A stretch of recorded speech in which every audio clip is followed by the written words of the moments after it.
Vic Milton, Grumpy Scotsman. Now, I don't usually record my videos this early in the day. It's currently 11:15 in the morning.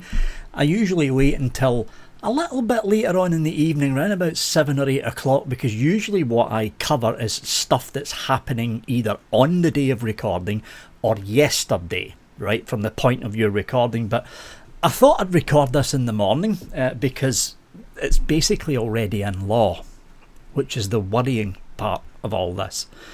At the end, in fact it wasn't the end, it was at the very beginning of Rishi Sunak's premiership, he introduced a bill, and some of you might remember this. He introduced a bill called the Children's Welfare Bill. And the whole point of the Children's Welfare Bill was to give school inspectors a little bit more power. Just a little bit more power. So instead of walking in and inspecting a school, they could walk in and openly search a school with no warning.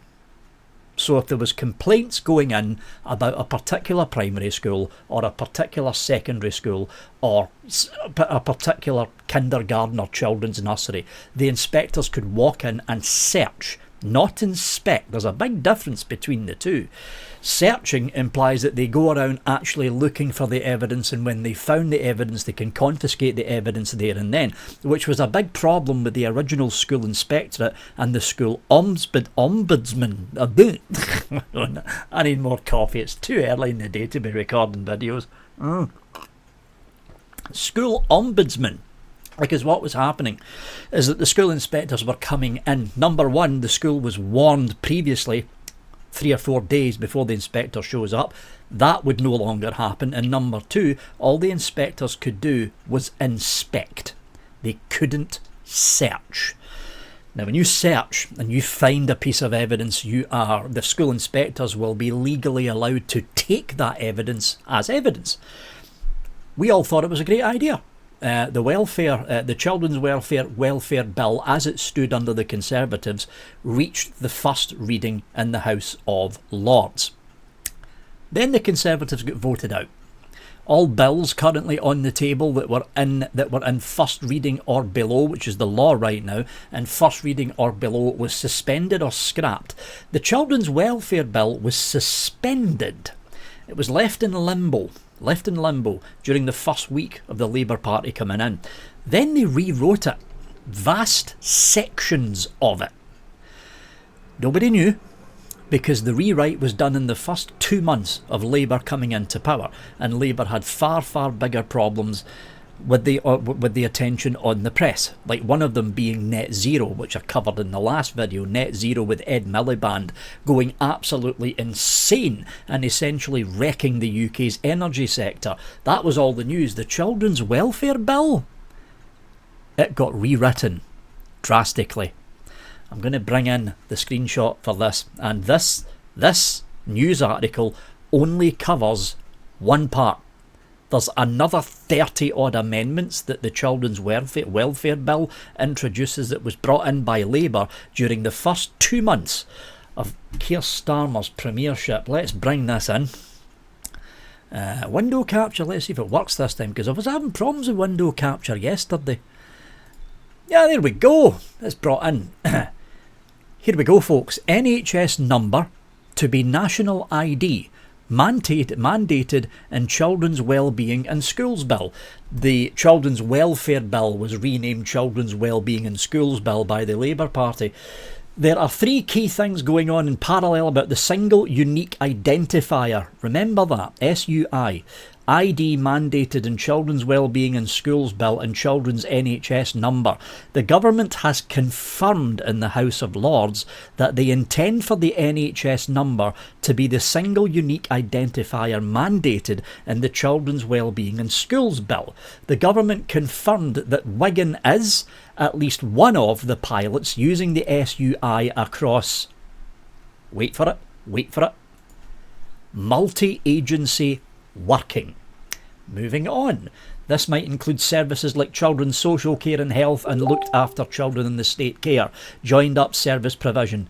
As it is explained in this article, it would appear to be only for the direct care of children, adding the NHS number into existing children's social care records, and this might be, if you are going to use an ID across care, how it should be done right, were it on an individual basis as needed, though we are yet to see any of the background underpinnings in detail and how residual risks have been addressed, for example, of expanding the data held on every child unnecessarily, or risk of revealing a new home address in cases of domestic violence, or details of adoption that are confidential. 3.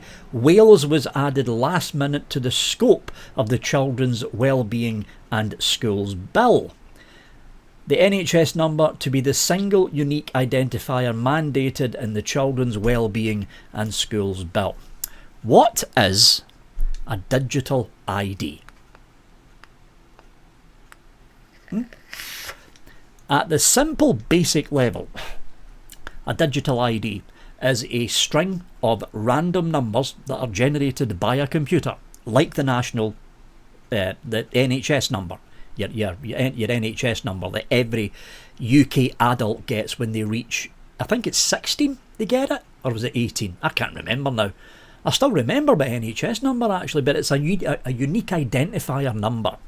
That identifier number is not only unique to you, it will always be unique to you. In other words, that number will never be used again. When you die, that number dies with you. So in other words, that number can be used to track and trace whatever or wherever you are going. Now, in the case of the NHS National Insurance number that every 16, I'm sure it's 16, that every 16-year-old gets, that NHS number is unique to you, but it's only used in the context of paying national insurance contributions. It's also used to basically identify yourself, and all of a sudden Facebook is going nuts. It's also used to identify yourself if you're going to be receiving any benefits like housing benefit, disability benefit, unemployment benefit. That's the only other time that the national insurance number is used within the scope of a government context. Now it's not. Now this bill is already past the third reading of the House of Lords. It is basically coming into law. And what is happening with the NHS number is now it's going to be used, as this stated, in multi-departmental logistics within the government. Not just the NHS, not just welfare, but it's also going to be used in the finance departments of the NHS, of the government. It's also going to be used under the Home Secretary, like the Home State section, basically the Department of Justice, essentially. It's also going to be used in the Foreign Office. Every single major department, including the Treasury, is going to have access to these kids' national insurance numbers. That, ladies and gentlemen, is digital ID brought through the back door, not targeting the adults that are currently in the country, but targeting the future adults, the children. Welcome to 1984, under a communist regime masquerading as the Labour Party. Now, this is not the only draconian part of this bill. Other parts of the bill, and it's freely available if you look it up, just search for Children's Wellbeing and Schools Bill. There's a forum out there called Mumsnet. It's basically full of mothers, essentially. It's a US ran website, but there is UK mothers over there, and some of the mothers over there have found out what this children's welfare bill is actually doing. Not only are they taking what the Conservatives already imagined, in other words, school ombudsman, there's that word again, seriously. School ombudsman. It's just not enough coffee.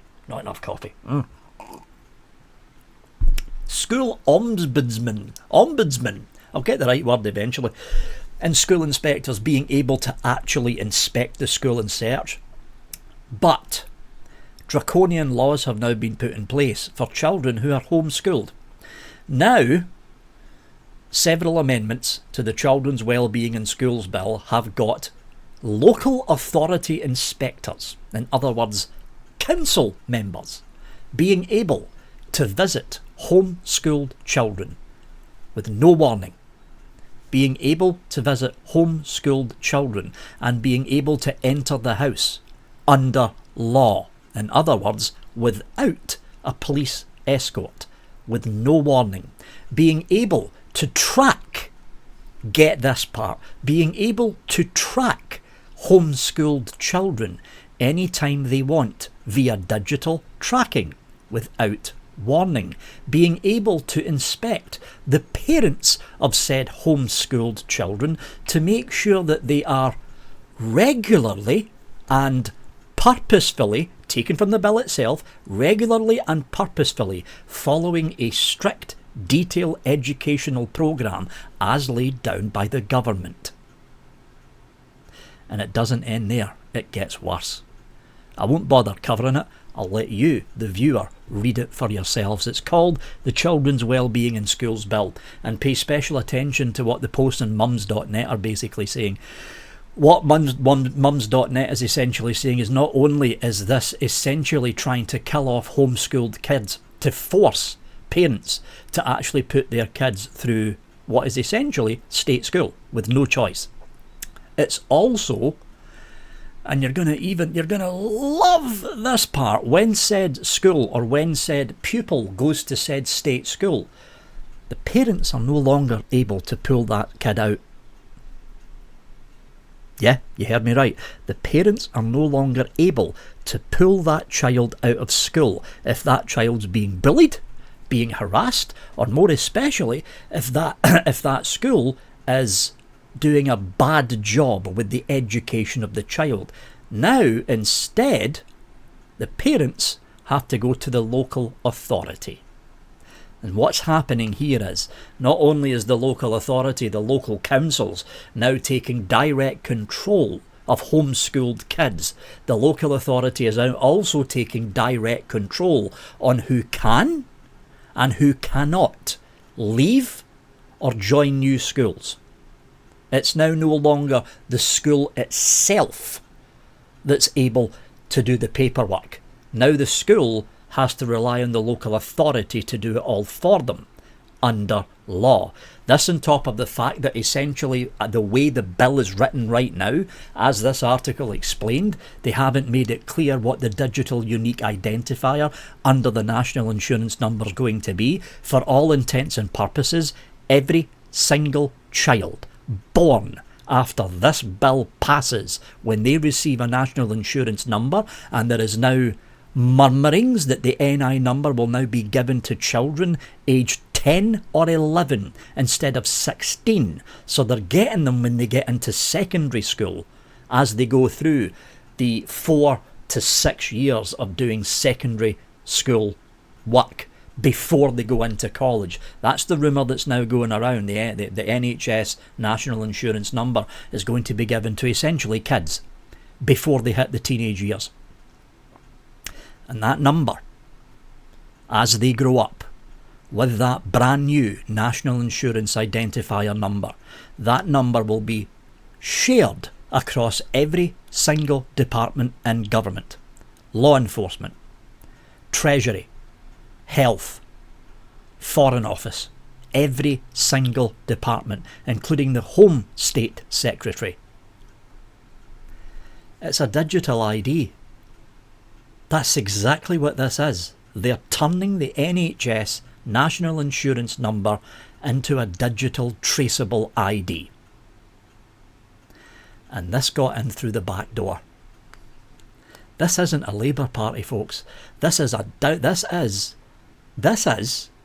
strictly speaking, in the sense of trying to control the future population, in the sense of trying to track and trace the future population, in the sense of the same unique identifier given to every single governmental department. This is a communist party. Because you know what, folks? This system is the exact same system that China uses. Who rules the Chinese? Oh, that's right, the Communist Party of China. As far as I know, and as far as I am led to believe, because this paper is now through the third and final reading in the House of Lords, it is now essentially law. There is no way to backtrack it. There is no way to amend it because it's already in law. And the reason this only came up recently is because some people on X/Twitter and a few people on mums.net decided to do a bit more digging after Keir Starmer blatantly said he wants digital ID to track and trace. And I think it was somebody on X that actually came across the redone Children's Wellbeing in Schools bill from the original Children's Wellbeing bill under the Tory party that didn't have any ID monikers, that didn't have any intergovernmental unique identifying numbers, that was only in place to basically make sure schools were well policed by the ombudsman or the school inspectors. What Labour done is essentially added every single piece of track and trace legislation that they could possibly get their hands on, but without making a new identifying number. And this is why they got this in the back door, because they're essentially reusing the NHS national insurance number, which means they don't have to put a brand new system in place, which means new legislation doesn't need to pass, which means this bill sneaked in during the first 2 months of Labour. Didn't even make a drop in the news. I didn't even hear about it until yesterday. And by that point in time, it was already too late. I think it was the Manics Street Preachers. Awesome band. If you're in the United States and you've never heard of the Manic Street Preachers, look them up. They are a phenomenally good band. But one of their major hits was called If You Tolerate This. And if you go and watch the online video, the music video is readily available on YouTube, it paints a picture of a dystopian society. A bit like 1984. Yeah, a lot like 1984 actually, George Orwell's 1984. And the lyrics was, if you tolerate this, then your children will be next. I can still remember it in my head. It was a damn good song. But here we go, folks. If you tolerate this, then your children will be next. And this proves it. Children are now being given a unique identifying number that is wrapped around their national insurance number. All they have to do is open up the National Insurance Number database to the entire governmental department system, and you have a ready-made digital ID that is tacked on to your children. What are you going to do about it? Well, legally, you can't do anything about it now, because it's now basically in law. The quicker this party is kicked out of number 10, the safer your children's future will be.